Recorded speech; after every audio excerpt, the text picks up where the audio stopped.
Gecə saatlarında Şəhər Şurasının binası qarşısında keçirilən aksiya zamanı bir nəfər saxlanılıb. Nodar Titriyashvili hazırda müvəqqəti saxlanma təcridxanasındadır. O, ictimai məkanda təhqir edici məzmunlu banner qaldırdığına görə saxlanılıb. Titriyashvili və digər şəxslər iyulun 26-sında saxlanılan Tornike Toşxuanı dəstəkləmək üçün Şəhər Şurasının binası qarşısında toplaşıblar. Daha sonra isə yürüyüş edərək paytaxtın əsas prospektinə keçiblər. İyulun 26-sında Şəhər Şurasının binası qarşısında saxlanılan fəalların məhkəmə iclasları bugün keçiriləcək. Onlar hazırda müxtəlif müvəqqəti saxlanma təcridxanalarında yerləşdiriliblər. Saxlanılan 10 nəfər arasında Tornike Toşxua, Maria Mexantishvili, İya Melitauri və Laşad Gebuadze də var. Polis onları 2 gün əvvəl İnzibati Xətərlər Məcəlləsinin 166-cı və 173-cü maddələri ilə saxlayıb.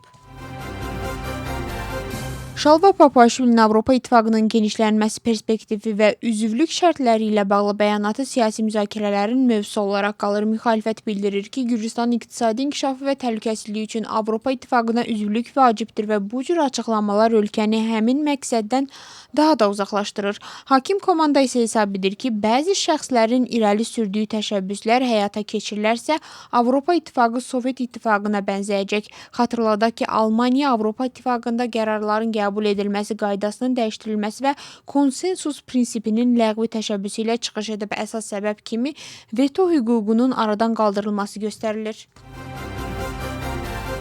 ABŞ ilə İran arasında çox dostcasına danışıqlar gedir. Bunu ABŞ prezidenti Donald Trump bildirib. Onun sözlərinə görə İrana qarşı həyata keçirilən hərbi əməliyyatlar ölkənin hərbi imkanlarına ciddi zərbə vurur və Tehran məhz bundan sonra danışıqlara razılıq verib.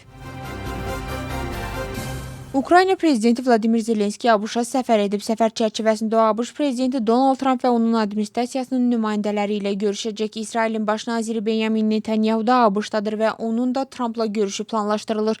Görüşün əsas mövzusu Yaxın Şərqdə baş verən hadisələri olacaq. Netanyahunun ABŞ-a səfərinə etiraz olaraq Vaşinqtonda aksiya keçirilib. Etiraz aksiyası Fələstinlilərə dəstək verən fəallar tərəfindən təşkil olunub.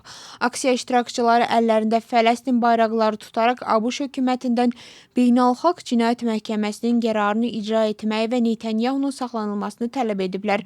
Donald Trump isə bundan əvvəl bəyan edib ki, Netanyahunun ABŞ-da olduğu müddətdə saxlanılması təhlükəsi yoxdur. Dünyanın müxtəlif ölkələrinin liderləri bugün ABŞ-a senator Lindsey Graham'in dəfn mərasimində iştirak etmək üçün gəlirlər.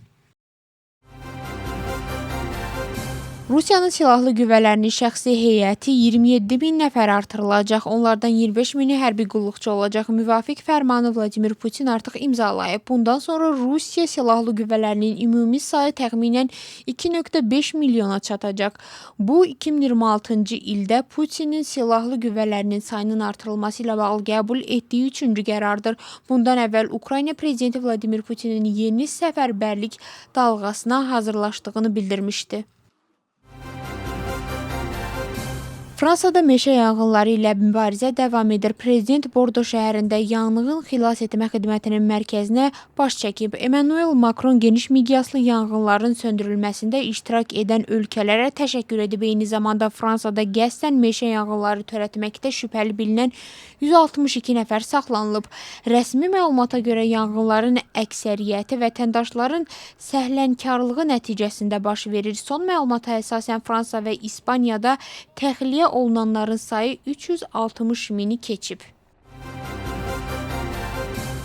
Parisin şimal-qərbində yerləşən şəhər ətrafı ərazidə hücum baş verib. Bir kişi küçədə gedən qadınlara soyuq silahla hücum edib. Hadisə nəticəsində 3 qadın yaralanıb və xəstəxanaya çatdırılıb. Onlardan ikisinin vəziyyəti ağırdır. Məlumata görə yaralananlardan biri hamilədir. Hücum edən şəxs artıq saxlanılıb, lakin hadisənin motivi hələlik məlum deyil. Polis baş verən hadisəni hələ terror aktı kimi qiymətləndirməyib.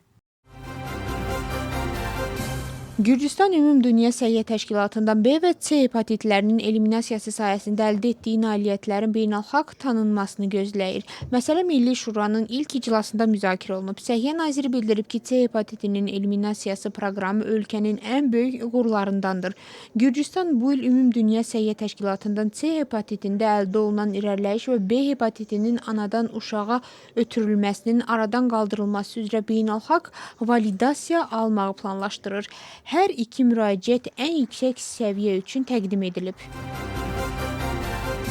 Batum Dövlət Dəniz Akademiyasının professor müəllim heyəti və beynəlxalq mübadilə proqramının qalibi olan tələbələrlə görüş keçirilib. Görüşdə dəniz təhsilinin inkişafı, akademiyanın infrastrukturunun gücləndirilməsi və tələbələr üçün layiqli təhsil mühitinin yaradılması məsələləri müzakirə olunub.